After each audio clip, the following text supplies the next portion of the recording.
So let's start with rotator cuff tears, जिसके अंदर 4 muscles होती है, सुप्रास्पाइनेटस, इंफ्रास्पाइनेटस, सबस्कैपुलारिस और हमारी टीरिस माइनर। अब क्या होता है, अब इसको हम लोग स्पोर्ट्स पॉइंट ऑफ व्यू से पढ़ रहे हैं कि जो स्पोर्ट्स प्लेयर्स जो होते हैं, जो एथलीट्स होते हैं, उनमें ये इंजरीज बहुत कॉमन होती है। क्योंकि हम जानते हैं कि जितने भी ये रोटेटर कफ टियर्स होते हैं, देखो हमारी रोटेटर कफ मसल्स इतनी वीक नहीं होती है, काफी स्ट्रॉन्ग मसल्स होती है जो हमारे पूरे शोल्डर्स को स्टेबलाइज करे हुए रखे हैं। तो इसकी इंजरीज होना इतना कॉमन नहीं होता है, कॉमन होता है पर इतना आसान नहीं होता है। तो इसकी इंजुरीज करवाने के लिए देखो बहुत सारे फैक्टर्स होना चाहिए। या तो इंसान बूढ़ा हो गया हो, है ना, ओल्ड एज में डिजेनरेटिव कंडीशंस के कारण हमारी ये मसल्स टीयर हो सकती है। या फिर अगर मैं बात करता हूँ यंग पॉपुलेशन की, तो यंग पॉपुलेशन में सबसे बड़ा जो इसका फैक्टर होता है रोटेटर कफ टियर्स का, वो होता है over use injuries. Over use injuries commonly किसमें होती है? एथलीट्स में। अब आप लोग देखो क्रिकेट में जो बॉलर्स होते हैं कंटिन्यूसली वो लोग ओवर एक्टिविटीज करते हैं बॉलिंग करते वक्त। जो बैडमिंटन प्लेयर्स होते हैं जब वो रैकेट्स के शॉट्स मारते हैं तो वो भी कंटिन्यूस ओवर एक्टिविटीज होती है। जो स्विमर्स होते हैं, जो स्विमिंग करते हैं, उनमें भी कंटिन्यूस एक्टिविटीज चलती रहती है शोल्डर की। तो because of this over use activities एक दिन या एक टाइम ऐसा आ सकता है जब उनकी रोटेटर कफ मसल्स वीक हो सकती है और जरा सा गलत मूवमेंट उनकी वो वीक रोटेटर कफ मसल्स को इजीली टीयर ऑफ कर सकता है। ठीक है, तो ये चीज समझ जाना कि ये कब टूट सकती है।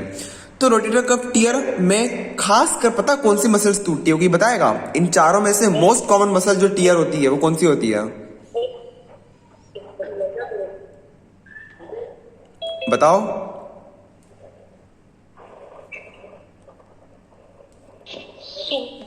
सुप्रास्पाइनेटस। ठीक है, सबसे कॉमन जो मसल्स रप्चर होती है या जिसका स्ट्रेन होता है वो होती है सुप्रास्पाइनेटस, हमेशा याद रखना। चलो तो अब देखो इसी रोटेटर कफ टियर्स को हम लोग क्या करते हैं, 5 कैटेगरी में डिवाइड कर देते हैं, जिसको हम नाम देते हैं टाइप ABCDE। बड़ा आसान है, ठीक है, इसमें कुछ भी दिमाग नहीं लगाना है। देखो ये जो है ना, ये रेड ये आपकी मसल्स है, ठीक है, और उसके अकॉर्डिंग कितनी मसल्स रप्चर हुई है उसके अकॉर्डिंग इसको टाइप्स दिए गए हैं। जिसकी अगर मैं बात करता हूँ टाइप ए की, तो टाइप ए में देखो ऊपर की तरफ सुप्रास्पाइनेटस और आपकी ये वाली आपकी है सुप्रास्पाइनेटस और ये रही आपकी सबस्कैपुलारिस, है ना। तो ये 2 मसल आपकी रप्चर हुई है, सुप्रास्पाइनेटस और सबस्कैपुलारिस। तो आप इसको नाम देते हो टाइप ए। अगर मैं बोलता हूं टाइप बी, तो टाइप बी में सुप्रास्पाइनेटस अभी भी है बट सबस्कैपुलारिस अब पूरी की पूरी रप्चर हो गई है, एंटायर। जो पहले पार्शियल रप्चर थी, देखो सिर्फ एक तरफ रेड डॉट था, अब इसमें दोनों तरफ रेड डॉट बन गए क्योंकि ये कंप्लीट रप्चर है सबस्कैपुलारिस का। तो इसको हम बोलेंगे टाइप बी। अब देखो टाइप सी में क्या हो रहा है, सुप्रास्पाइनेटस भी रप्चर है, सबस्कैपुलारिस भी रप्चर है और साथ में इंफ्रास्पाइनेटस भी आ गई गेम खेलने, तो वो बन गया टाइप सी। अब देखो धीरे धीरे ऐसी और मसल्स की एंट्री होते जाएगी। अब टाइप डी में क्या हो गया, सुप्रास्पाइनेटस तो अभी भी है बट अब सबस्कैपुलारिस गायब हो गई, अब सिर्फ कौन बचा है, इंफ्रास्पाइनेटस। और लास्ट वाले में सुप्रास्पाइनेटस अभी भी, सुप्रास्पाइनेटस सब में कॉमन है क्योंकि वो मेन रोल प्ले करती है, उसका टीयर तो होना ही होना है, पर उसके साथ साथ अलग अलग लोग आते रहते हैं। जैसे पहली बार हाफ सबस्कैपुलारिस आई, सेकेंड टाइप में फुल सबस्कैपुलारिस आ गई, थर्ड टाइप में सबस्कैपुलारिस के साथ साथ इंफ्रास्पाइनेटस भी आ गई, फोर्थ बारी में सबस्कैपुलारिस चली गई, सिर्फ इंफ्रास्पाइनेटस रह गई, और फिफ्थ बारी में इंफ्रास्पाइनेटस के साथ साथ टीरिस माइनर भी आ गई। ठीक है, तो इसके ऊपर डिपेंड करता है कि कौन से टाइप का रोटेटर कफ टीयर हुआ है। तो जब भी आप लोग एमआरआई रिपोर्ट्स को पढ़ोगे तो एमआरआई रिपोर्ट्स में मेंशन होता है कि type B rotator cuff tear, type E rotator cuff tear, ऐसा करके मेंशन होता है। तो हमें एकदम से हिट हो जाना चाहिए कि कौन सा इन्वॉल्वमेंट हो सकता है। ठीक है, तो चलो ये था हमारा इसके बारे में, टाइप के बारे में। चलो अब मैं आपसे पूछता हूं, मुझे बताओ अगर एमआरआई रिपोर्ट्स में लिखा है type D rotator cuff tier, तो टाइप डी का मतलब क्या होता है, कौन कौन सी मसल रप्चर हुई है? Supraspinatus and infraspinatus. Very good, supraspinatus and infraspinatus. ठीक है, तो इस तरीके से हमको पता होना चाहिए। तो ये चीजें बिल्कुल याद होना चाहिए, इसको रिवाइज करने की जरूरत भी नहीं पड़ती है। ठीक है, अपने आप याद होते जाता है। तो ये तो थे 5 टाइप जिसमें रोटेटर कफ टीयर के साथ हमने अलग अलग मसल्स का कॉम्बिनेशन देखा। एक चीज हमेशा याद रखना, रोटेटर कफ टीयर या तो पार्शियल हो सकते हैं या तो फुल हो सकते हैं, ठीक है, फुल थिकनेस या पार्शियल थिकनेस, या तो कुछ फाइबर्स टूटे हैं या तो पूरी की पूरी फाइबर टूट गई है ना। अगर पार्शियल थिकनेस होता है तो हम फिजियोथेरेपी से कंजर्वेटिवली इसको ठीक कर सकते हैं, बट अगर फुल थिकनेस टीयर है तो फिजियोथेरेपी यहाँ काम नहीं करती है, यहाँ पे करना पड़ता है सर्जरी। तो देखो ये जो क्लासिफिकेशन है अगला, ये वही बता रहा है कि कितने टाइप्स के टीयर होते हैं। अगर टीयर 1 सेंटीमीटर से छोटा है तो it is called as small tear. अगर 1 से 3 सेंटीमीटर तक है तो मीडियम, 3 से 5 सेंटीमीटर है तो लार्ज, और 5 सेंटीमीटर से ज्यादा है तो मैसिव टीयर, मतलब खतरनाक वाला टीयर, जिसमें तो आपको ऑपरेशन करना ही करना है और कोई ऑप्शन नहीं है आपके पास।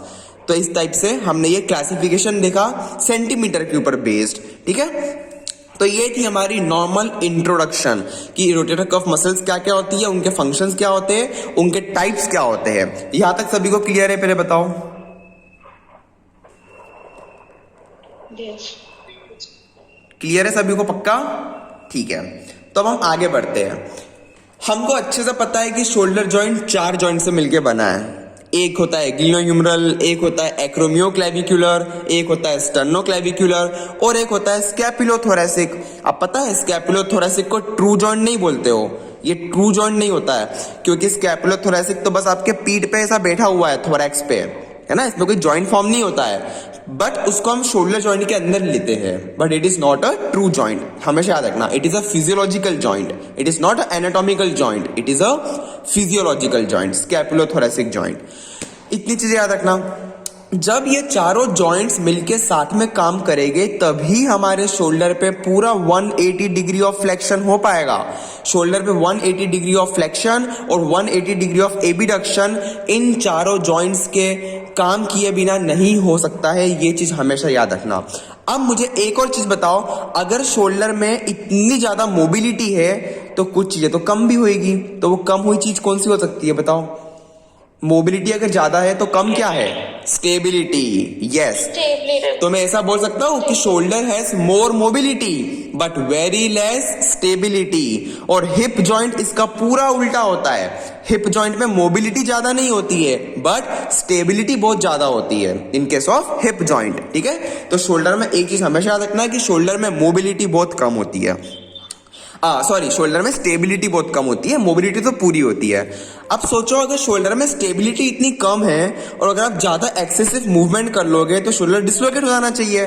क्यों नहीं होता है डिस्लोकेट? क्योंकि उसको सराउंड करे हुए रखी है बहुत सारी बड़ी बड़ी मसल्स, डेल्टॉइड, ट्रेपेजियस, आपके स्कैपुलर स्टेबलाइजर्स जो होते हैं, levator स्कैपुली muscle, serratus anterior muscle, ये सारी मसल्स, और सबसे इंपॉर्टेंट है रोटेटर कफ मसल।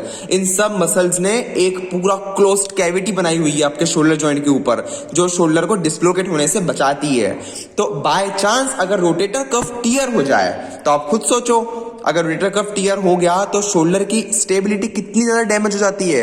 आपका शोल्डर हाईली अनस्टेबल हो जाता है और इजीली डिस्लोकेट हो सकता है। तो ये चीज याद रखना कि रोटेटर कफ इंजरीज में आपका शोल्डर जो है वो अनस्टेबल हो जाता है, ठीक है।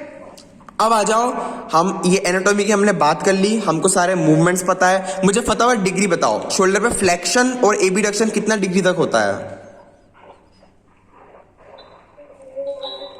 180 डिग्री तक होता है ना, हाँ 180 तक होता है। और एडिडक्शन होता है 30 to 40।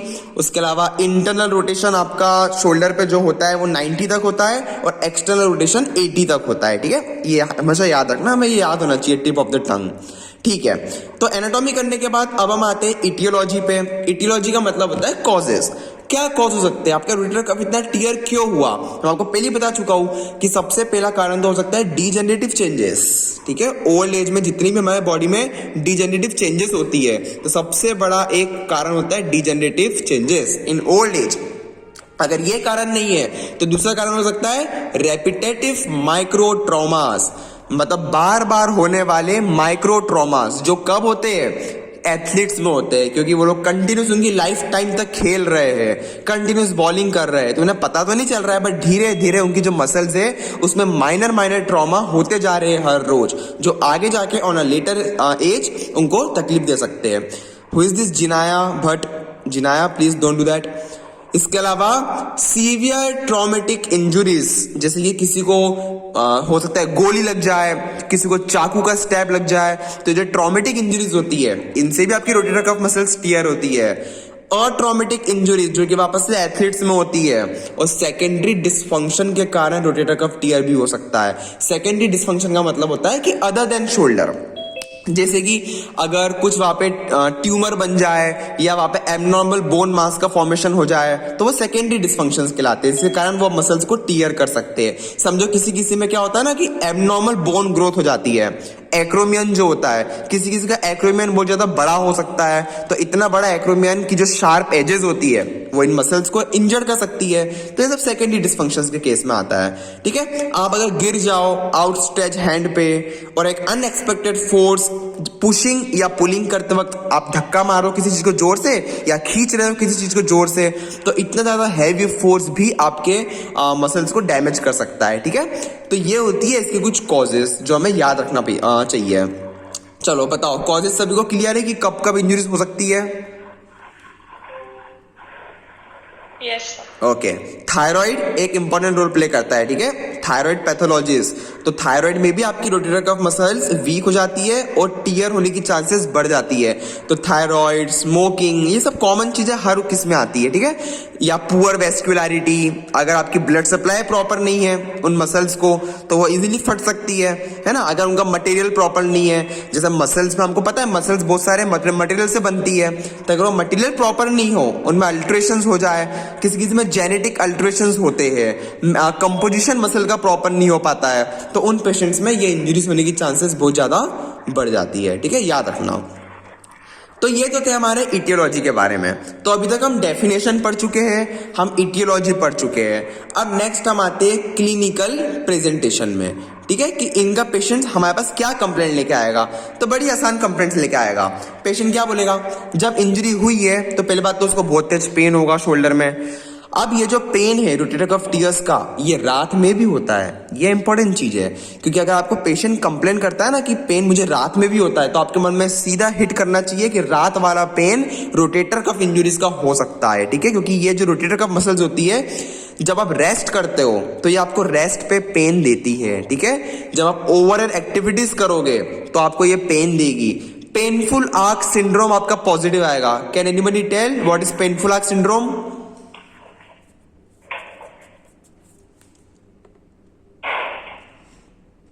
जब हम समझो हमारा शोल्डर है, ये हमारा आर्म है, जब हम आर्म का मूवमेंट करते हैं फ्रॉम 60 डिग्री टू 120 डिग्री, तो इन डिग्री के बीच में बहुत ज्यादा पेन होता है, उसको बोलते हैं पेनफुल आर्क सिंड्रोम। 60 डिग्री के नीचे भी ये पेन नहीं होता है और 120 डिग्री के ऊपर भी ये पेन नहीं होता है। ये जो पेन होता है ये केवल 60 टू 120 की रेंज में होता है, तो उसको हम बोलते हैं पेनफुल आर्क सिंड्रोम। तो वो इस केस में आपको पॉजिटिव मिलेगा।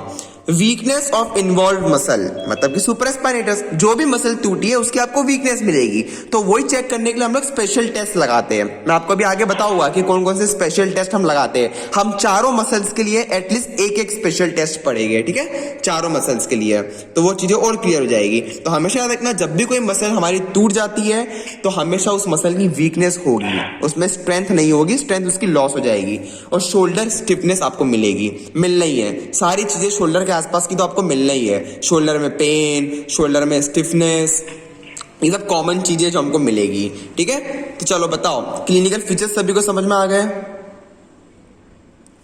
Yes sir. देखो, एक इंपॉर्टेंट पॉइंट जो हम मिस कर रहे हैं, एग्जामिनेशन जब भी हम करते हैं पेशेंट का, तो हमें पता होना चाहिए कि जो ग्रेटर ट्यूबरोसिटी होती है ह्यूमरस की, हमारी जो एक्सटर्नल रोटेटर्स होते हैं और एबीडक्टास होते हैं वो इधर ही तो अटैच होते हैं ग्रेटर ट्यूबरोसिटी पे। तो अगर मसल का टियर हुआ है, तो अगर आप ग्रेटर ट्यूबरोसिटी पे पाल्पेट करते हो या वहां पे दबाते हो तो पेशेंट को टेंडरनेस फील होगी, उसको पेन होगा बहुत ज्यादा अगर आप उसकी ग्रेटर ट्यूबरोसिटी पे दबाते हो तो ये भी एक एग्जामिनेशन पॉइंट ऑफ व्यू से बहुत इंपॉर्टेंट चीज है कि आप जब प्रेशर लगाओगे इस जगह पे तो पेशेंट को पेन होगा, और वो पेन हो सकता है because of tear of supraspinatus. ठीक है, तो ये चीजें हमें ध्यान में रखना चाहिए। डिफरेंशियल डायग्नोसिस कोई बड़ी बात नहीं है। डिफरेंशियल डायग्नोसिस का मतलब क्या होता है, सिर्फ पेशेंट के एंटीरियर शोल्डर पेन से, सिर्फ उसको रात में पेन हो रहा है, इसके बेसिस पे हम ये नहीं बोल सकते कि उसको हाँ रोटेटर कफ इंजरी ही है। आपको दूसरी पॉसिबिलिटी भी लेके चलना पड़ती है, और दूसरी पॉसिबिलिटी में पूरी दुनिया भर की आपकी शोल्डर की सारी डिसीज आ जाती है। देखो सारी, इसमें शोल्डर में OA, सब acromial impingement, cervical spondylosis, frozen shoulder, जितनी भी चीजें होती है शोल्डर के आसपास की, सारी चीजें हमेशा आपके डिफरेंशियल डायग्नोसिस में आपको मेंशन करना जरूरी है। इसलिए हम बोलते हैं कि जब तक हम स्पेशल टेस्ट नहीं लगाएंगे तब तक हम ये बोल नहीं सकते हैं कि रोटेटर कफ इंजरीज पर्टिकुलरली किस मसल में हुई है। हमेशा याद रखना, सिर्फ सिम्टम के बेसिस पे आप कभी नहीं बोलोगे कि इस जगह पे इंजरी बिल्कुल कंफर्म है। आपको हमेशा स्पेशल टेस्ट का यूज करना पड़ेगा, और उसको MRI रिपोर्ट से आपको कोरिलेट करना भी जरूरी है, क्योंकि आपको ये चीज पता होना चाहिए कि स्पेशल टेस्ट 100% श्योर नहीं होते हैं। स्पेशल टेस्ट सिर्फ 90% और 85% तक ही श्योर होते हैं।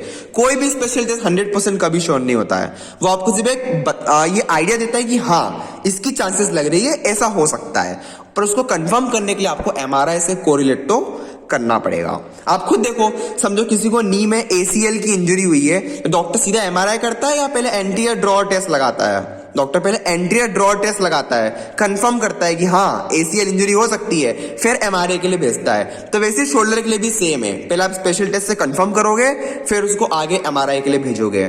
ठीक है, तो डिफरेंशियल डायग्नोसिस मतलब सारी आसपास की रीजनल कंडीशंस, ये सब आपका डिफरेंशियल डायग्नोसिस होता है, याद रखना। अब आ जाओ डायग्नोस्टिक प्रोसीजर्स में।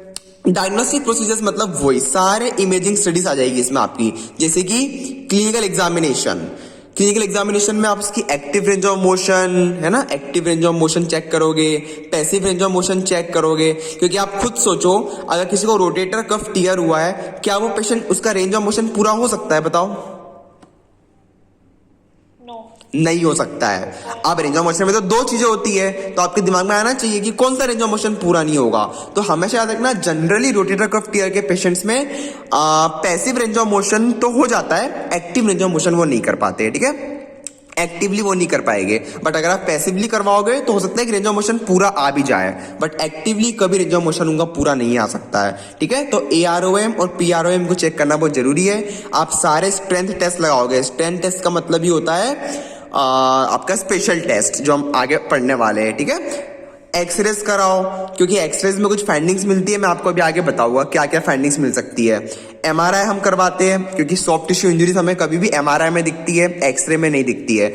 X-rays are only for bony abnormalities and MRI are for detecting soft tissue abnormalities. तो आपको MRI कराना जरूरी है, एक्सरेज कराना जरूरी है। और एक टेस्ट होता है IMPT करके, आइसोकाइनेटिक मसल परफॉर्मेंस टेस्ट। ये हम लोग जनरली यूज नहीं करते हैं, ये जो हाई लेवल के एथलीट्स होते हैं उनमें यूज किया जाता है आइसोकाइनेटिक मसल परफॉर्मेंस टेस्ट। ठीक है, उनके फंक्शनल स्टेटस को चेक करने के लिए कि रोटेटर मसल्स कितनी अच्छे से काम कर पा रही है, तो उसके लिए आइसोकाइनेटिक ये हाई लेवल के टेस्ट होते हैं। हम इसको डेली पर्पस में यूज नहीं करते हैं। चलो अब आ जाओ, आउटकम मेजर्स हम नहीं पढ़ेंगे, ये सारी वो है। अब आ जाओ एग्जामिनेशन में। अब ये आ गया सबसे इंपॉर्टेंट पार्ट हमारे आज के लेक्चर का, एग्जामिनेशन। ठीक है, क्योंकि एग्जामिनेशन करना ही हमारे लिए सबसे बड़ी बात है। देखो, एक बार आपने एग्जामिनेशन करना सीख लिया ना, ट्रीटमेंट कभी डिफिकल्ट नहीं होता है। अगर मैं आपको आज ही बोलूं कि चलो शोल्डर में ये हुआ है, आपके मन में दुनिया भर की एक्सरसाइज आ जाएगी कि हाँ पुली के थ्रू ये कराओ, रेजिस्टेंट वेट कफ्स के थ्रू ये कराओ, बट कौन से मूवमेंट में पर्टिकुलरली क्या ध्यान देना है ये हमें नहीं पता होता है। जैसे रोटेटर कफ टियर हुआ है तो पर्टिकुलरली आप ध्यान कौन से मूवमेंट पे दोगे ये हमें नहीं पता होता है। तो वो पता लगाने के लिए हमें एग्जामिनेशन, हमारा 90% ट्रीटमेंट एग्जामिनेशन होता है और सिर्फ 10% ट्रीटमेंट होता है, ये हमेशा याद रखना। ठीक है, चलो अब कैसे करोगे एग्जामिन? एग्जामिनेशन करने के लिए हमें पढ़ना पड़ते हैं स्पेशल टेस्ट। तो पहले बात तो एग्जामिनेशन में मैं आपको सिम्टम्स बता चुका हूं। पेशेंट क्या कंप्लेंट लेके आएगा आपके पास कि शोल्डर में पेन हो रहा है। आप जब उसके शोल्डर के ग्रेटर ट्यूबरोसिटी पे, ह्यूमरस के ग्रेटर ट्यूबरोसिटी पे पाल्पेट करोगे तो पेशेंट को पेन होगा। पेनफुल आर्क सिंड्रोम इसका पॉजिटिव आएगा। पेनफुल आर्क सिंड्रोम का मतलब क्या होता है? 60 से लेके 120 की रेंज में पेन होना, है ना। इसके अलावा पेशेंट और क्या कंप्लेंट देगा आपको कि रात में पेन होता है।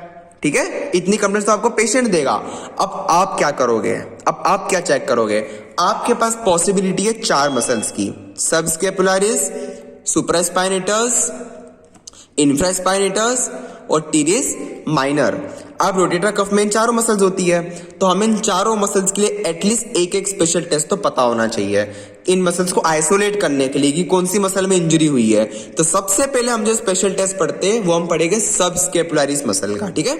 तो सबस्केपुलरिस मसल में एक स्पेशल टेस्ट हम लोग याद रखेंगे, सबसे कॉमन है वो lift off test. Lift off test, बस ये वाला पढ़ेंगे हम लोग, ठीक है, क्योंकि एक टेस्ट सफिशिएंट है आपकी मसल को आइसोलेट करने के लिए। अब देखो लिफ्ट ऑफ टेस्ट या लिफ्ट ऑफ साइन में क्या होता है मैं आपको बताता हूं। क्या लग रहा है लिफ्ट ऑफ से? लिफ्ट ऑफ का हिंदी में मतलब क्या होता है, कोई बताएगा?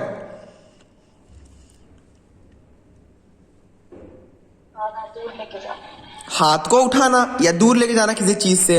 अब मुझे पहले तो ये बताओ, ये टेस्ट पढ़ने से पहले, कि सबस्केपुलरिस मसल का काम क्या होता है, जल्दी बताओ। तो मैं यहाँ पे लिख देता हूं, इंटरनल रोटेशन, या जिसको हम मीडियल रोटेशन भी बोलते हैं। तो सबस्केपुलरिस कराती है इंटरनल रोटेशन। अब मैंने आपको पहले ही बताया था कि जब भी कोई मसल का टियर होता है तो वो मसल का मूवमेंट लॉस्ट हो जाता है। मतलब कि अगर किसी पेशेंट को सबस्केपुलरिस का टियर है तो उसका कौन सा मूवमेंट लॉस्ट होना चाहिए? Internal rotation.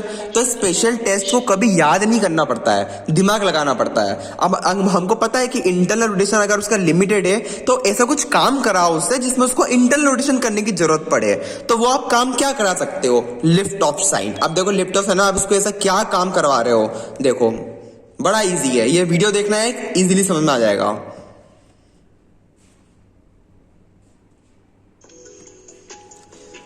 अरे ऐड आ गई, 2 मिनट रुकिएगा। हाँ, सभी को वीडियो दिख रहा है, आवाज आ रही है वीडियो में?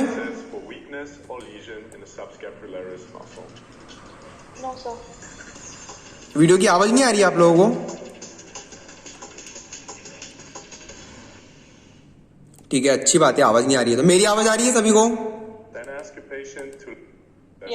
ठीक है। अब देखो जो ये करेगा मैं आपको बताता हूँ ये क्या कर रहा है। पेशेंट प्रोन स्टैंडिंग में खड़ा हुआ है, बैक आपके तरफ है, ठीक है, थेरेपिस्ट की तरफ उसकी बैक है। आपने पेशेंट को क्या बोला कि आपके हाथ को ले जाके पीछे लंबर बैक पे रख दो, ठीक है। बताओ कौन सा मूवमेंट हुआ है ये शोल्डर पे? जैसे ही पेशेंट ने ये हाथ रखा उसके शोल्डर पे कौन सा मूवमेंट हुआ? मीडियल रोटेशन, इंटरनल रोटेशन हुआ। आप लोग खुद करके देखो, अभी आपके ऊपर सब लोग खड़े हो जाओ, ये मूवमेंट करके देखो, आपको अलग ही फील होगा कि हाँ इंटरनल रोटेशन हुआ है, नो डाउट हुआ है।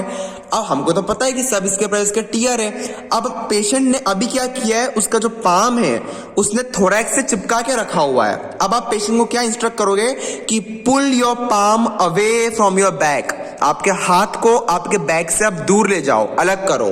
तो पेशेंट ये चीज नहीं कर पाएगा। देखना, देखो उठाया इसने हाथ, तो जैसे ये तो उठा पाया हाथ को, इसके हाथ और इसके बैक के बीच में गैप बन गया। बट जिन पेशेंट्स में सबस्केपुलरिस टियर होता है वो पेशेंट्स ये नहीं कर पाएंगे, उनको बहुत ज्यादा पेन होगा, हमेशा याद रखना। तो ये कहलाता है लिफ्ट ऑफ साइन। देखो कितना प्यारा गैप बन रहा है, ऐसा गैप उन पेशेंट्स में नहीं बन पाएगा। आप रेजिस्ट भी कर सकते हो उस मूवमेंट को, ठीक है। तो पेशेंट को बहुत ज्यादा पेन होगा। आया सभी को समझ में? ठीक है, तो ये था लिफ्ट ऑफ साइन। एक याद रखेंगे हम बस, क्योंकि ज्यादा टेस्ट भी अगर याद रखेंगे ना तो कंफ्यूज हो जाओगे। तो जो दूसरे टेस्ट है आप खुद से पढ़ सकते हो, पर हमेशा के लिए याद एक रखो, कोई भी एक टेस्ट अच्छा सा। चलो, तो अब सब इसके पर इसका टियर देखना तो हमने सीख लिया। मैं आपसे चीजें आगे जाके कभी भी पूछते रहूंगा, ठीक है, तो मुंह पे हमको याद होना चाहिए। अब आ जाओ सुप्रास्पाइनेटस और इंफ्रास्पाइनेटस। अब हम चेक करते हैं सुप्रास्पाइनेटस को और इंफ्रास्पाइनेटस को साथ में चेक किया जाता है। सुप्रास्पाइनेटस का काम क्या होता है? एबडक्शन कराना। और इंफ्रास्पाइनेटस का काम क्या होता है? एक्सटर्नल रोटेशन कराना। मतलब आप सोचो, अगर मुझे इंफ्रास्पाइनेटस को चेक करना है तो मुझे पेशेंट का कौन सा मूवमेंट कराना पड़ेगा? External rotation. तो देखो पहला टेस्ट का नाम ही वो लिखा हुआ है, external rotation lag sign. Lag का मतलब क्या होता है? ना कर पाना। मतलब जब आप पेशेंट को 0 डिग्री पोजीशन में और 90 डिग्री पोजीशन में शोल्डर पे एक्सटर्नल रोटेशन करने को बोलते हो तो पेशेंट नहीं कर पाएगा। ये तो बड़ा सिंपल टेस्ट हो गया, है ना। सेकेंड जो टेस्ट होता है उसको बोलते हैं जॉब्स टेस्ट। अब जॉब टेस्ट का और एक नाम होता है, किसी को पता है? Empty can test. Very good. आप एम्प्टी कैन के नाम में ही ये पूरा टेस्ट की पोजीशन छुपी हुई है। एम्प्टी कैन इसको नाम क्यों दिया है? कैन मतलब क्या होता है? एक कैन जिसमें आप कोको कोला वगैरह पीते हो, और एम्प्टी का मतलब क्या होता है, वो खाली हो गई। तो कैन खाली कब होती है, जब आप कैन को उल्टी कर दोगे, है ना। इस कैन के अंदर पूरा पानी भरा हुआ है, कोको कोला भरा हुआ है, इसको उल्टा कर दो तो कोको कोला गिर जाएगा नीचे, तो कैन क्या हो गई, खत्म हो गई। इसका मतलब एम्प्टी कैन में आपको क्या करना है, एक तरफ आपका हाथ है जिसका अंगूठा ऊपर है, इसको बोलते हैं थम्स अप, और एक तरफ आपका हाथ है जिसका अंगूठा नीचे है, इसको बोलते हैं थम्स डाउन। तो इस चीज को बोलते हैं एम्प्टी कैन। ये एम्प्टी कैन को डिनोट करती है, आपका थम्स डाउन पोजीशन। तो अब हम देखते हैं ये टेस्ट होता कैसा है। देखो पहले हम एम्प्टी कैन टेस्ट को ही पढ़ लेते हैं। तो एम्प्टी कैन टेस्ट में आप पेशेंट को क्या क्या इंस्ट्रक्शन देते हो, मैं आपको वो बताता हूं अभी, ठीक है। देखो पेशेंट या तो बैठा हुआ हो सकता है या तो खड़ा हुआ होगा। अब आप पेशेंट को क्या बोलते हो कि 90 डिग्री पे हाथ को उठाओ स्कैपुलर प्लेन में। स्कैपुलर प्लेन का मतलब होता है कि फ्लेक्शन भी नहीं करना है और पूरा एबिडक्शन भी नहीं करना है, उन दोनों के बीच का। मैं आपको एक काम करता हूं, उसका वीडियो दिखाता हूं तो ज्यादा अच्छे से समझ जाओगे। 2 minute, just let me open the video of empty can test.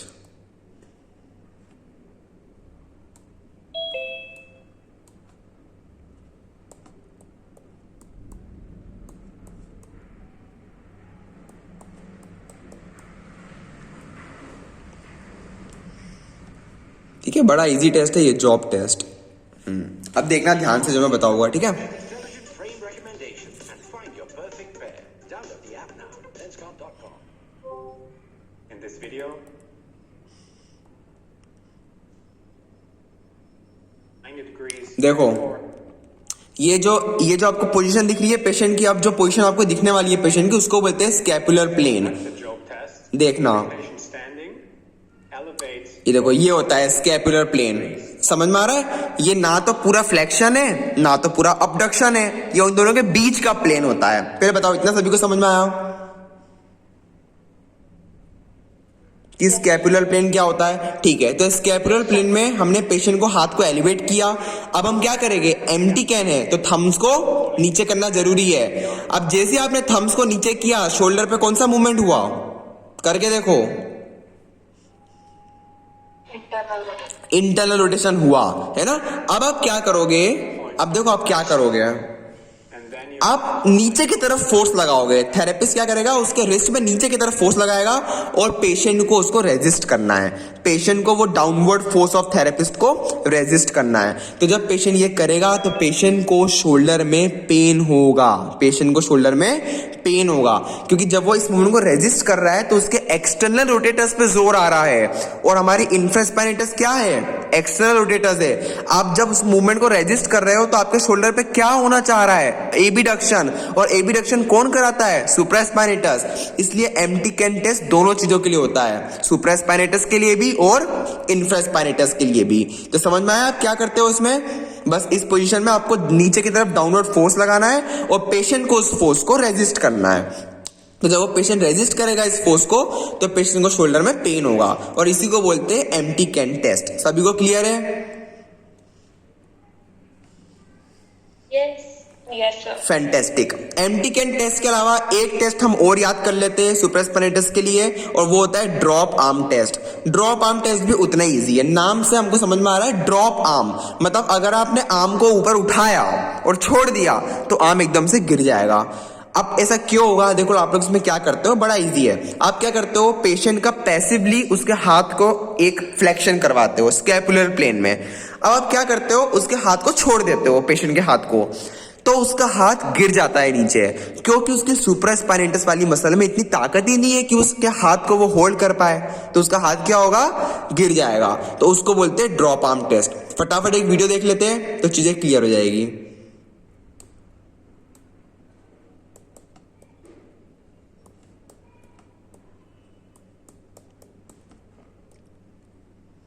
ये बहुत ज्यादा इंपॉर्टेंट चीजें है हमारे लिए, ठीक है। in this video, I'm going देखना अब ड्रॉप आर्म टेस्ट में क्या होता है जो मैंने बताया था। to drop arm sign. Have your patient in standing. देखो पेशेंट खड़ा है, And bring the affected arm into affected arm को आप क्या कर रहे हो, एबिडक्शन करा रहे हो 90 डिग्री तक। hold this position and अब जैसे आप आपका हाथ सरकाओगे, पेशेंट को पोजीशन होल्ड कर लेना चाहिए। नॉर्मल पेशेंट जो है पोजीशन को होल्ड कर पाएंगे, बट जिनमें सुपरास्पाइनस का टीयर है वो इस पोजीशन को होल्ड नहीं कर पाएंगे और इससे क्या होगा, उसका आर्म जो है वो ड्रॉप हो जाएगा। देखना है, देखो ऐसा ड्रॉप हो जाएगा। आया समझ में? वापस देखो एक बार, जैसे आपने छोड़ा उसका आर्म ड्रॉप हो गया। देखो ये देखो ऐसा। तो ये होता है ड्रॉप आर्म टेस्ट।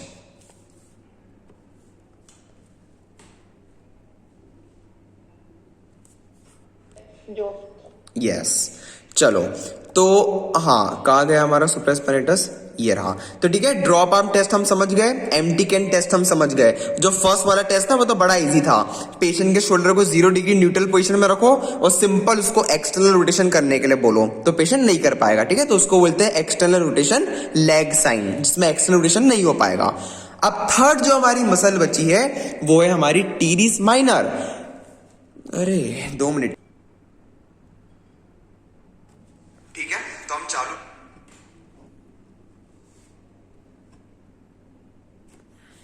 हाँ ओके, सो टीरिस माइनर, क्या फंक्शन होता है टीरिस माइनर का, बताओ। External rotation. एक्सटर्नल रोटेशन मतलब इसका जो भी स्पेशल टेस्ट हम कराएंगे उस स्पेशल टेस्ट में आपका एक्सटेंशन रोटेशन तो होना चाहिए। आप सोचो एक्सटर्नल रोटेशन किस मूवमेंट में हो सकता है। देखो कितना प्यारा नाम दिया हुआ है, horn blowers sign. Horn blowers से क्या समझते हो बताओ?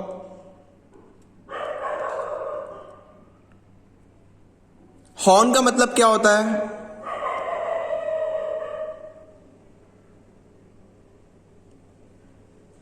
एनीवन? What is horn? जो हॉर्न बजाते हैं। हाँ, तो हॉर्न ब्लोअर्स मतलब जो लोग हॉर्न बजाते हैं। अब आप देखो खासकर कि मुंबई में ऑटो रिक्शा वाले जो होते हैं, समझो ये ऑटो रिक्शा है, मेरी डायग्राम बहुत गंदा है पर समझो कि ये ऑटो रिक्शा है। अब ऑटो रिक्शा का जो हैंडल है वो तो यहाँ पे होता है जिससे वो ड्राइव करते हैं, बट हॉर्न इधर लगा हुआ रहता है। देखा है आप लोगों ने कभी? एक ऐसा भोपू जैसा लगा हुआ रहता है, पीछे ग्रीन कलर का, उसमें वो दबाने का होता है और आगे ऐसा बड़ा सा ये वॉइस का होता है। तो जब वो उसको दबाते हैं इस चीज को तो यहाँ से हॉर्न निकलता है। तो आप सोचो कि जब एक ड्राइवर, समझो ये एक ड्राइवर है, जब ये हॉर्न को दबाने जाएगा तो हॉर्न तो इस तरफ है, तो हॉर्न को दबाने के लिए उसको क्या करना पड़ेगा? ये वाला मूवमेंट करना पड़ेगा। और ये मूवमेंट क्या कहलाता है? External rotation. आप खुद करके देखो, जब आप शोल्डर पे 90 डिग्री एबिडक्शन करते हो और आप आपके एल्बोस को 90 डिग्री फ्लेक्स रखते हो तो उस पोजीशन को बोलते हैं एक्सटर्नल रोटेशन पोजीशन। तो इस पोजीशन में पेशेंट को पेन होगा। अब देखो हॉर्न ब्लो साइन कैसा होता है, इसका भी वीडियो हम एक बार देख के इसको बिल्कुल खत्म ही कर देते हैं हॉर्न ब्लो साइन को।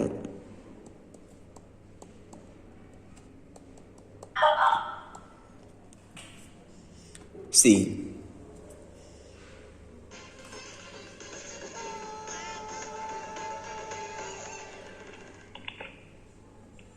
This is going to ratio of 4.25 in our sitting position. देखो पेशेंट सिटिंग पोजीशन में है, आपने उसके आर्म पे 90 डिग्री एबिडक्शन किया और अभी उसका एल्बो न्यूट्रल है और ये अभी आप एल्बो को धीरे धीरे क्या करोगे? ऊपर की तरफ उठाओगे, आपके तरफ।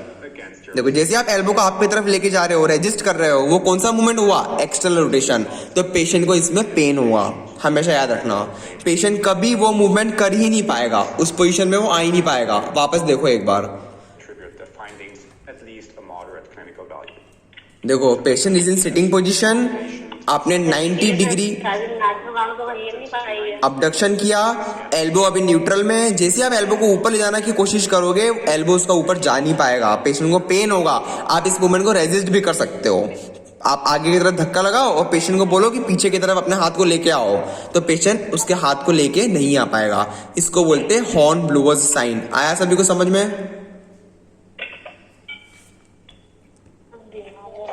आ गया समझ में?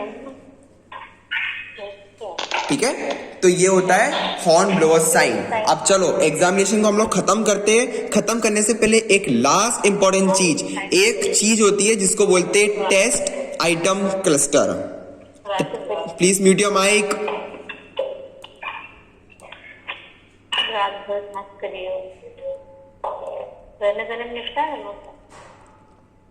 ओके, तो हाँ अब देखो लास्ट एग्जामिनेशन में एक चीज हमेशा याद रखना, उसको बोलते हैं test item cluster for full thickness rotator cuff tier.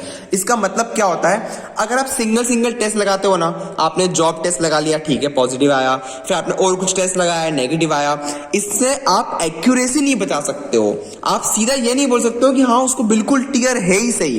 But अगर आप ये टेस्ट आइटम का क्लस्टर लगाते हो, क्लस्टर का मतलब क्या होता है, गुच्छा, ऐसे इसमें ये 3 टेस्ट का एक बंडल होता है, इसमें 3 टेस्ट होते हैं। तो अगर वो तीनों टेस्ट किसी पेशेंट के पॉजिटिव आते हैं, इसका मतलब 90% उसको full thickness rotator cuff tear हुआ है। तो अगर आपको आपकी डायग्नोसिस को 90% में पहुंचाना है तो आप क्या करो, इस आइटम क्लस्टर का यूज करो। अब इस आइटम क्लस्टर में क्या होता है, कुछ भी अलग नहीं होता है। ये आइटम क्लस्टर में 3 टेस्ट होते हैं, और बताओ वो 3 टेस्ट कौन से होते हैं जो अभी हम पढ़ के आए थे। उसमें से एक होता है आपका पेनफुल आर्क सिंड्रोम पॉजिटिव आना चाहिए, 60 to 120 डिग्री के बीच में उसको पेन होना चाहिए। सेकेंड ड्रॉप आर्म टेस्ट जो हमने लगाया था, कौन सी मसल के लगाया था बताओ, सुप्रास्पाइनेटस के लिए, तो ये भी पॉजिटिव आना चाहिए। और third infraspinatus manual muscle test, मतलब एमएमटी जब आप करते हो, इंफ्रास्पाइनेटस की एमएमटी कैसे करोगे, इंफ्रास्पाइनेटस की एमएमटी करने के लिए आपको इंफ्रास्पाइनेटस का काम क्या होता है, एक्सटर्नल रोटेशन कराना। तो जब भी आप एक्सटर्नल रोटेशन वाले मूवमेंट को रेजिस्ट करोगे तो वो होती है एमएमटी, ठीक है। तो whenever you will resist the external rotation the patient will feel pain. तो अगर ये तीनों टेस्ट पॉजिटिव आते हैं किसी पेशेंट में, तो समझ जाना है कि 90% उसको रोटेटर कफ टियर है। तो ये हमारा एक लास्ट चीज हम जरूर करें हर पेशेंट में जिसको शोल्डर पेन होता है, ये तीनों आइटम्स का क्लस्टर लगाना उसमें, ठीक है। तो तीनों पॉजिटिव आना चाहिए, तो ये आप कह पाओगे कि हाँ आप चांसेस है कि उसको पूरा टियर हुआ है। तो ये था हमारा एग्जामिनेशन पार्ट। अब एग्जामिनेशन पार्ट तक सभी को समझ में आ गया, पहले बताओ। अभी तक हम लोग डेफिनेशन पढ़ चुके हैं, हम लोग नॉर्मल एनाटॉमी पढ़ चुके हैं, हम लोग इटियोलॉजी पढ़ चुके हैं, क्लिनिकल प्रेजेंटेशन देख चुके हैं कि क्या क्या फीचर्स आपको पेशेंट्स में दिखेंगे, है ना। उसके बाद हम लोग डायग्नोसिस में देख चुके थे कि हमको एक्सरे एमआरआई सब करवाना है। और अब हम आते हैं मैनेजमेंट। मैनेजमेंट में आने से पहले आपको एक चीज दिखा देता हूं। मैंने आपको बताया था डायग्नोसिस में देखो ये एमआरआई इमेज है। अब इस एमआरआई इमेज में आप इधर इस साइड देखो, ये दिख रहा है आपको जो व्हाइट कलर की एक लाइन बन रही है बीच में, देख पा रहे हो बताओ। यस इसी व्हाइट लाइन, ये जो व्हाइट लाइन है ना, ये इंडिकेट कर रही है tear in the supraspinatus muscle. देखो ये आपका ह्यूमरस है और ये आपका ह्यूमरस का हेड है, ये आपकी मीडियल साइड है और ये आपकी लैटरल साइड है, ये आपकी सुपीरियर साइड है। तो सुपीरियर साइड कौन सी मसल होती है, सुप्रास्पाइनेटस। तो देखो ये जो मसल्स में दिखाई गई है, ये जो मसल्स है ना, ये जो टेंडन आ रहा है, ये पूरी आपकी सुप्रास्पाइनेटस मसल है। ये आप इसमें देखो, इधर ये हो गया है ब्रेक, ये हो गया है टियर। तो ये थी MRI report showing supraspinatus mid section tear. इसके अलावा एक एक्सरे देखो, क्या देख पा रहे हो इस एक्सरे में, हम लोग इस एक्सरे में इजीली देख पा रहे हैं कि इस जगह पे एक एक्स्ट्रा बोन फॉर्म हो गई है। देखो ये हमारा ह्यूमरस है ना, ये हमारा क्या है बताओ, बताओ ये स्ट्रक्चर क्या है, एक्रोमियन प्रोसेस। और ये हमारा ग्लिनोइड कैविटी है ना। तो ग्लिनोइड कैविटी भी बराबर है, एक्रोमियन भी बराबर है, बट ये क्या आ गया बीच में, ये व्हाइट कलर का। तो इसको बोलते हैं, इसको देखो क्या बोलते हैं, आपको बताता हूं लिख के, इसको बोलते हैं CALCIFIC, कैल्सिफिक डिपॉजिट्स। कभी कभी क्या होता है, ओल्ड एज में या यंग एज में भी हो सकता है, आपकी सुप्रास्पाइनेटस मसल के बीच में कैल्शियम जमा हो जाता है, कैल्शियम के डिपॉजिट्स होने लग जाते हैं। तो वो कैल्शियम के डिपॉजिट्स के कारण जो कैल्शियम ने जो स्पेस ले ली है, तो उससे भी आपके मसल में टियर हो सकता है। तो याद रखना, this is called as calcification of your supraspinatus muscle, ठीक है। तो ये भी हमारे रोटेटर कफ टेंडिनोपैथी के अंदर आता है, ठीक है। इस तरह से दिखते हैं, देखो ये इमेज में भी दिख रहा है, ब्लू कलर का मार्कर से दिखाया गया है। ये देखो ये जो दिखाया गया है व्हाइट कलर का, ये वापस से कैल्सिफिक डिपॉजिट्स है, ठीक है, आपकी सुप्रास्पाइनेटस मसल के अंदर। तो इन चीजों के कारण आपकी रोटेटर कफ टेंडिनोपैथी आपको हो सकती है। तो ये तीनों इमेजेस याद रखना, ठीक है। अब लास्ट जो बचा है वो है मैनेजमेंट। चलो मैनेजमेंट को कर लेते हैं, चैप्टर हमारा खत्म हो जाएगा। अब अगर पार्शियल टीयर है तो उसको कंजर्वेटिवली ठीक कर लोगे, बट अगर फुल टीयर है तो ऑपरेशन करना पड़ेगा। ऑपरेशन होते हैं 3 वैरायटी के, हमारे पास 3 वैरायटी के ऑपरेशंस अवेलेबल है। ओपन रिपेयर सब लोग सुन चुके हैं, कुछ नहीं है, ओपन सर्जरी होती है, खोलो पूरा शोल्डर, पूरी मसल्स को काटो, वहां तक पहुंचो, रिपेयर करो, है ना, ओपन रिपेयर, जो आज बिल्कुल नहीं होती है क्योंकि अदर बेटर ऑप्शंस आ चुके हैं। सबसे बेटर ऑप्शन क्या आ चुका है? Arthroscopic repair. 3 छोटे छोटे इंसिजन्स मारो, एक से डालो कैमरा, एक से डालो आपके सारे इंस्ट्रूमेंट्स ऑपरेशन के लिए, और एक से डालो ड्रेनेज ट्यूब, है ना, बस। तो 3 इंसिडेंट्स मार के आप आर्थ्रोस्कोपिकली जो टूटी हुई मसल है उसको रिपेयर कर सकते हो। और एक होता है मिनी ऑपरेशन रिपेयर, ये भी ऑपरेशन होता है बट ये मिनी ऑपरेशन होता है, मतलब ओपन रिपेयर जितना बड़ा नहीं होता है, उससे छोटा होता है, बट इसको भी आप यूज नहीं करते हो। आप मिनी ऑपरेशन रिपेयर को भी यूज नहीं करते हो, ओपन को भी यूज नहीं करते हो, आप आर्थ्रोस्कोपिक रिपेयर को ज्यादा प्रेफरेंस देते हो क्योंकि रिकवरी रेट इसका अच्छा है, इसमें मसल्स को ज्यादा काटना नहीं पड़ता है, इसमें वुंड हीलिंग अच्छे से हो जाती है, इसमें कॉम्प्लिकेशंस बहुत कम होते हैं, ये सब कॉमन चीजें होती है। हम हमेशा आर्थ्रोस्कोपी को प्रेफर क्यों करते हैं ओपन सर्जरीज के ऊपर? क्योंकि आर्थ्रोस्कोपी के बहुत सारे अच्छे पॉइंट्स होते हैं, और वो अच्छे पॉइंट्स क्या होते हैं कि वुंड हीलिंग जल्दी हो जाएगी, स्कार मार्क्स ज्यादा नहीं आएंगे, कॉम्प्लिकेशंस नहीं होगा, ब्लड लॉस ज्यादा नहीं होगा, रिकवरी फटाफट आ जाएगी, रिहेबिलिटेशन टाइम पेशेंट का कम हो जाएगा, है ना, मसल में स्ट्रेंथ बनी रहेगी। ये सारे पॉइंट्स के कारण हम आर्थ्रोस्कोपिक रिपेयर को हमेशा प्रेफर करते हैं, ठीक है। तो ये तीनों चीजें याद रखना मेडिकल मैनेजमेंट में। अब आ जाओ हमारा काम, फिजियोथेरेपी मैनेजमेंट। सबसे पहले तो कोई भी मसल वसल टीयर हुआ हो, समझो ऑन फील्ड कोई प्लेयर खेल रहा हो और उसको इंजरी हो गई, सबसे पहले जाके क्या करोगे? Rice protocol, rest, ice, elevation, compression, ये चारों चीजें तुमको करनी होती है। चाहे वो स्प्रेन हो चाहे वो स्ट्रेन हो, दोनों में राइस प्रोटोकॉल करते हैं, ठीक है। स्प्रेन मतलब क्या होता है? लिगामेंट इंजुरी, और स्ट्रेन मतलब क्या होता है? मसल इंजुरी, ठीक है। मसल इंजुरी को स्ट्रेन बोलते हैं ST, और लिगामेंट इंजुरी को स्प्रेन बोलते हैं ST, ठीक है, ये याद रखना। देखो यह मैं आपको याद करा देता हूं, इधर देखना। एक होती है मसल इंजुरी, एक होती है लिगामेंट इंजुरी। मसल इंजुरी को बोलते हैं स्ट्रेन, इसमें बहुत लोग कंफ्यूज होते हैं, और लिगामेंट इंजुरी को बोलते हैं स्प्रेन। अब इसको याद कैसे रखोगे? देखो मसल में क्या लगा हुआ रहता है? टेंडन लगा हुआ रहता है ना, तो टेंडन का टी को उठा लो तो ये टी रहा, तो टेंडन इंजुरी या मसल इंजुरी को बोलते हैं स्ट्रेन, और जो बचा वो स्प्रेन, ठीक है। तो आप कभी कंफ्यूज मत होना इन दोनों चीजों में, इसको इस तरह से याद रखना। तो पीटी मैनेजमेंट में आप मुझे बताओ, अगर पेशेंट को मसल इंजरी हुई है तो पहले बात तो आप उसका गेम खेलना रोक दोगे। आप नहीं चाहते हो कि वो चीजें और एग्रीवेट हो जाए, तो you will tell the patient not to play game for now, अब गेम मत खेलना, कोई भी चीजें ऐसी मत करना जिससे कि वो इंजरी आपकी और एग्रीवेट हो जाए। तो ये चीजें हमें याद रखना होती है। मेडिकल में इंजेक्शंस लगते हैं, जब पेशेंट को पेन होता है बहुत ज्यादा, तो उसके सब एक्यूमेल स्पेस में स्टेरॉइड्स के इंजेक्शंस लगाए जाते हैं, क्योंकि स्टेरॉइड्स क्या करते हैं? पेन को भी कम करते हैं और इन्फ्लेमेशन को भी कम करते हैं, ईडिमा को कम करते हैं, ठीक है। तो स्टेरॉइड्स के इंजेक्शंस भी सब एक्यूमेल स्पेस में लगाए जाते हैं। वो तो मेडिकल मैनेजमेंट हो गया। आपका पीटी मैनेजमेंट क्या होगा? आपको पेन कम करना है, आपको स्वेलिंग कम करनी है उस पेशेंट की, ठीक है। तो इन सब चीजों पे आपको ध्यान देना है। अब देखो, हमको एज अ फिजियोथेरेपिस्ट अगर लोगों से अलग बनना है तो कुछ चीजों पे ध्यान देना पड़ेगा, कुछ चीजें हमें अलग पता होना चाहिए, लोगों से कुछ हटके पता होना चाहिए। मेरी आवाज आ रही है सभी को? Yes sir. ठीक है। अब वो हटके चीजें क्या है? वो ये है, देखना ध्यान से सुनना। Reducing pain and muscle tension in the scapular and neck area in order to promote the mobility of the scapula. देखो इंजरी हुई है रोटेटर कफ मसल्स पे, बट आपको रोटेटर कफ मसल्स को ठीक करने के अलावा बायोमैकेनिक पॉइंट ऑफ व्यू से दूसरी काइनेमेटिक चेंज पे ध्यान देना जरूरी होता है। आपका शोल्डर आपके स्कैपुला के बिना कुछ भी नहीं है। शोल्डर बॉयफ्रेंड है तो स्कैपुला गर्लफ्रेंड है, ये हमेशा याद रखना।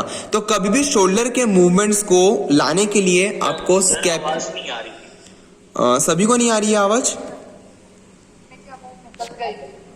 अब आ रही है? नहीं क्लियर नहीं, सो रिपीट कर दो। हाँ देखो अब क्लियर है, ठीक है।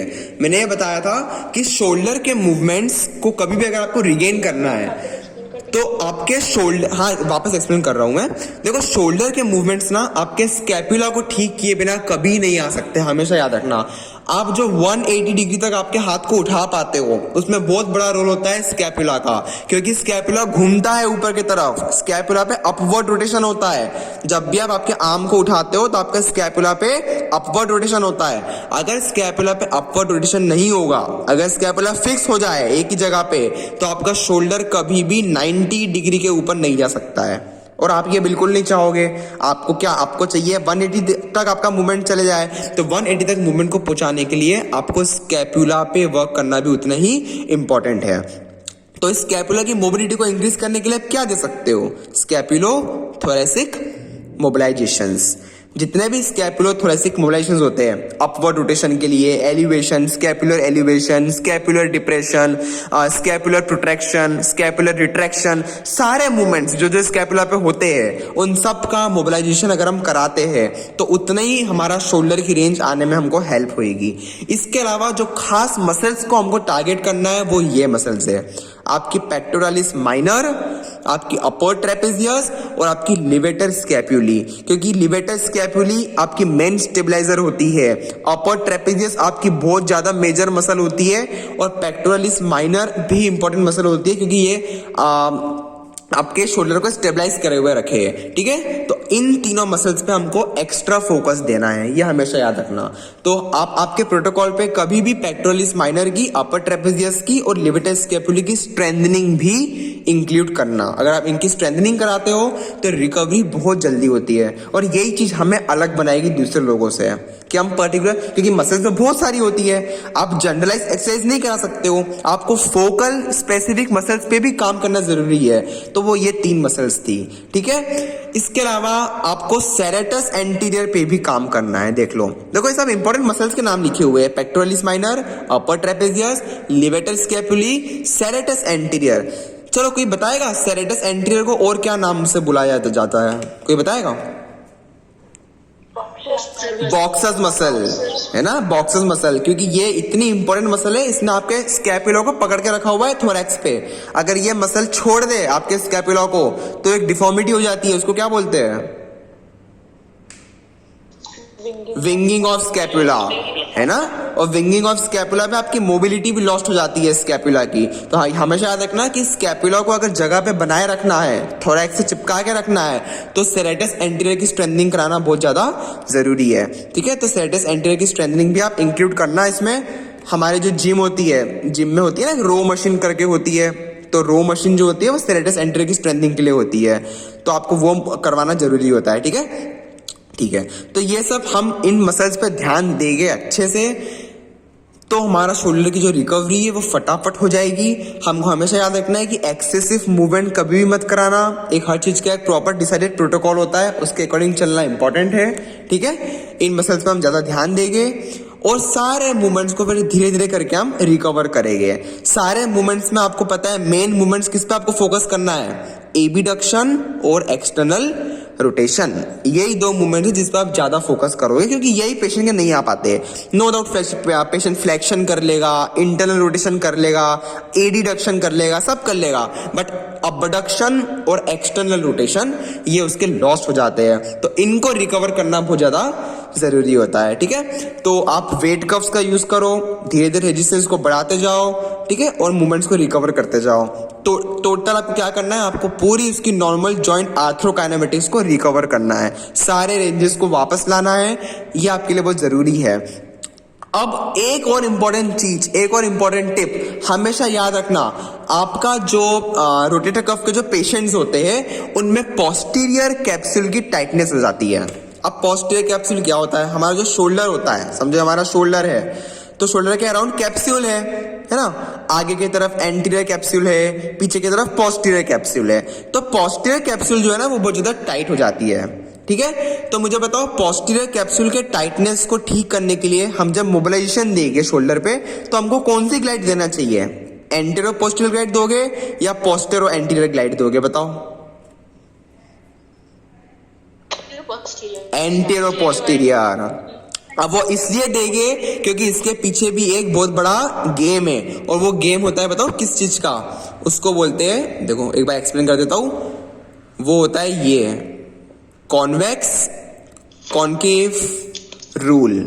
हमेशा याद रखना, जब भी कॉन्वेक्स सरफेस मूव करता है कॉन्केव के ऊपर, क्या बोल रहा हूं मैं, जब भी कॉन्वेक्स सरफेस मूव करता है कॉनकेव के ऊपर, जो कि शोल्डर के केस में होता है, ह्यूमरस का हेड कॉन्वेक्स है और गिनोइड कैविटी कॉनकेव है, so whenever convex surface moves on concave surface, जो मोबिलाइजेशन होता है वो आपको हमेशा उस मूवमेंट के अपोजिट देना होता है, ठीक है, हमेशा याद रखना अपोजिट देना होता है। तो अगर पोस्टीरियर कैप्सूल की टाइटनेस है तो आपको मोबिलाइजेशन हमेशा एंटेरो पोस्टीरियरली देना पड़ेगा। अब चलो दिमाग लगाओ थोड़ा सा, मुझे बताओ अगर पोस्टीरियर कैप्सूल की टाइटनेस है तो पेशेंट को कौन सा मूवमेंट करने में दिक्कत जाएगी, कौन सा मूवमेंट उसका रेस्ट्रिक्ट हो जाएगा? फ्लेक्शन एंड इंटरनल रोटेशन दोनों, क्योंकि आप खुद सोचो, इमेजिन करो आंख बंद करके, पोस्टीरियर कैप्सूल ने पूरा आपके शोल्डर को जकड़ लिया है पीछे की तरफ, वो शोल्डर को आगे जाने नहीं दे रहा है, तो अगर शोल्डर आगे जा ही नहीं पाएगा तो फ्लेक्शन और इंटरनल रोटेशन ये दोनों मूवमेंट नहीं हो पाएंगे। तो रोटेटर कफ के केस में क्या होता है कि पेशेंट का फ्लेक्शन और इंटरनल रोटेशन भी लॉस्ट होता है, क्यों? इस पोस्टीरियर कैप्सूल की टाइटनेस के कारण। तो इसलिए पोस्टीरियर कैप्सूल टाइटनेस को ठीक करने के लिए आपको एपी ग्लाइड्स देना पड़ती है, एंटेरो पोस्टीरियरली मोबिलाइजेशंस आपको कराना पड़ते हैं, ठीक है, एंटेरो पोस्टीरियर मोबिलाइजेशंस। तो इससे आपकी पोस्टीरियर कैप्सूल टाइटनेस ठीक हो जाती है, और एपी ग्लाइड से क्या होता है, फ्लेक्शन और इंटरनल रोटेशन ये दोनों मूवमेंट की रेंजेस बढ़ने में हेल्प होती है। तो आपके लिए क्वेश्चन, अगर आपको एक्सटेंशन और एक्सटर्नल रोटेशन बढ़ाना हो तो कौन सी ग्लाइड देना पड़ेगी? यस, पोस्टीरियर एंटीरियर ग्लाइड, पीए ग्लाइड, क्योंकि इस केस में क्या होगा, एंटीरियर कैप्सूल की टाइटनेस हो जाएगी, एंटीरियर कैप्सूल की जस्ट उल्टा, बट इस केस में ऐसा नहीं होता है, ठीक है। रोटेटर कफ में सिर्फ पोस्टीरियर कैप्सूल की टाइटनेस होती है, हमेशा याद रखना। वो तो मैंने सिर्फ एग्जांपल के लिए आपको दोनों चीजों को एक्सप्लेन करना सिखा दिया, ठीक है। तो हम उतने मोबिलाइजेशंस पे ध्यान देंगे, प्रॉपर स्ट्रेंथ लाओ पेशेंट की, रेजिस्टेंस ट्रेनिंग कराओ, वेट कफ्स के थ्रू एक्सरसाइज कराओ, उसका मसल्स के एंड्योरेंस को इंप्रूव करो, और धीरे धीरे चलते चलते पेशेंट की रिकवरी हो जाएगी। आपको पता होना चाहिए कि कभी भी एक्सरसाइजेस हमारे पास दो टाइप की होती है, ओपन चेन और क्लोज चेन। कोई बताएगा क्या होता है, what is open chain and what is close chain?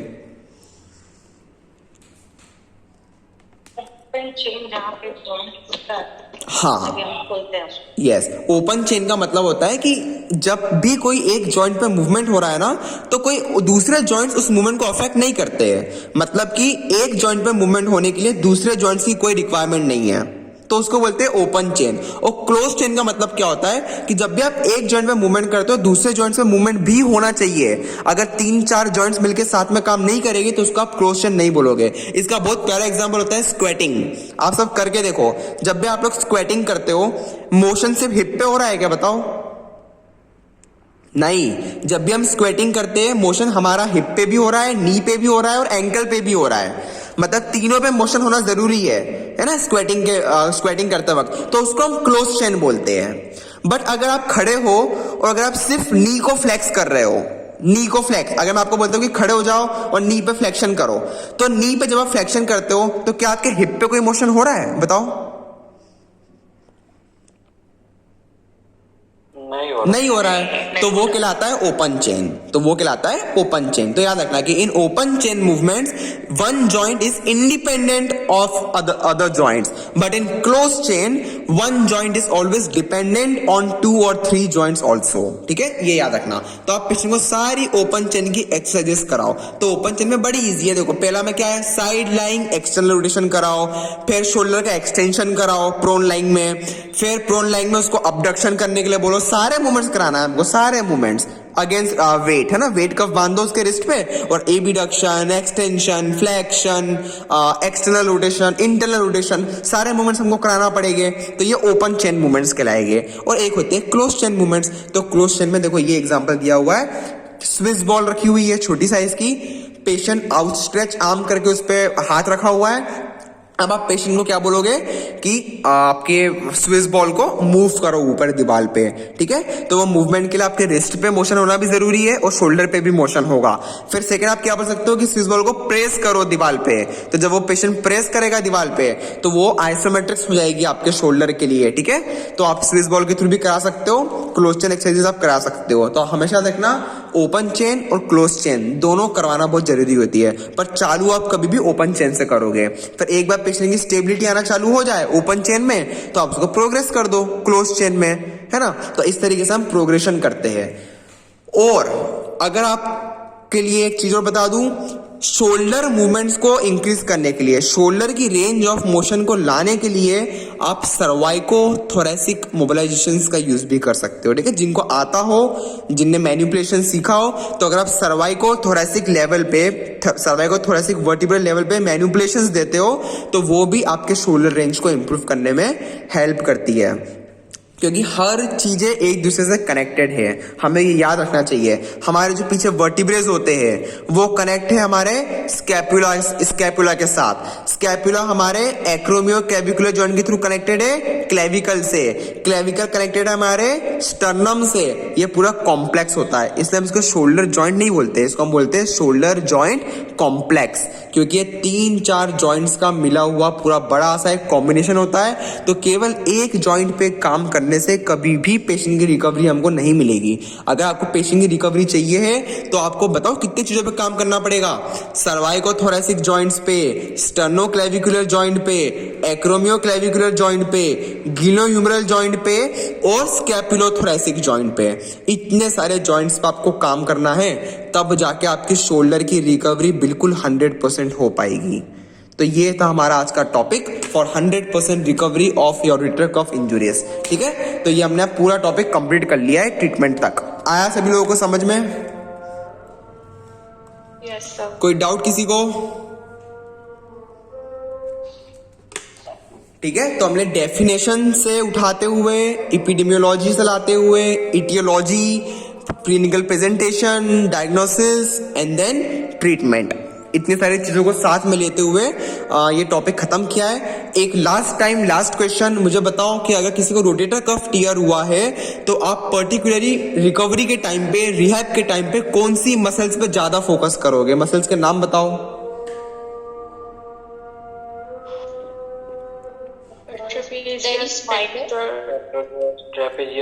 Yes, upper trapezius, levator scapulae, serratus anterior और पेक्टोरालिस माइनर। हाँ, तो इन मसल्स पे आपको 100% वर्क करना है, 100% वर्क करना है, तो रिकवरी फटाफट मिल जाएगी, ठीक है। कॉन्वेक्स कॉनकेव रूल में किसी को कोई दिक्कत है क्या? क्योंकि कॉन्वेक्स कॉनकेव रूल बहुत ज्यादा इंपॉर्टेंट है। किसी को कुछ दिक्कत हो तो पूछ लो। अभी सबका क्लियर है कॉन्वेक्स कॉनकेव रूल क्या होता है? नहीं सर, एक बार एक्सप्लेन कीजिए। देखो, जब भी हमारा कॉन्वेक्स सरफेस मूव करता है कॉनकेव के ऊपर, जैसे कि शोल्डर और हिप जॉइंट में होता है, शोल्डर हो चाहे हिप हो, उसमें क्या मूवमेंट होता है? हमेशा कॉन्वेक्स सरफेस मूव करता है कॉनकेव के ऊपर। तो मोबिलाइजेशन में हमेशा याद रखना कि in case of convex surface moving over concave, आप जो ग्लाइड दोगे वो हमेशा अपोजिट डायरेक्शन में दोगे, ठीक है, हमेशा अपोजिट डायरेक्शन में। मतलब कि अगर आपको फ्लेक्शन और इंटरनल रोटेशन को अगर इंप्रूव करना है, जो कि आगे वाले मूवमेंट होते हैं, तो ग्लाइड आपको देना पड़ेगी पीछे की तरफ। इसलिए हम उसमें एंटेरो पोस्टीरियर ग्लाइड दे रहे थे, पीछे की तरफ। बट अगर आपको इंप्रूव करना है एक्सटेंशन और एक्सटर्नल रोटेशन, जो कि पीछे वाले मूवमेंट होते हैं, तो आपको ग्लाइड देना पड़ेगी आगे की तरफ, मतलब कि PA glide, posterior anterior glide. आया समझ में?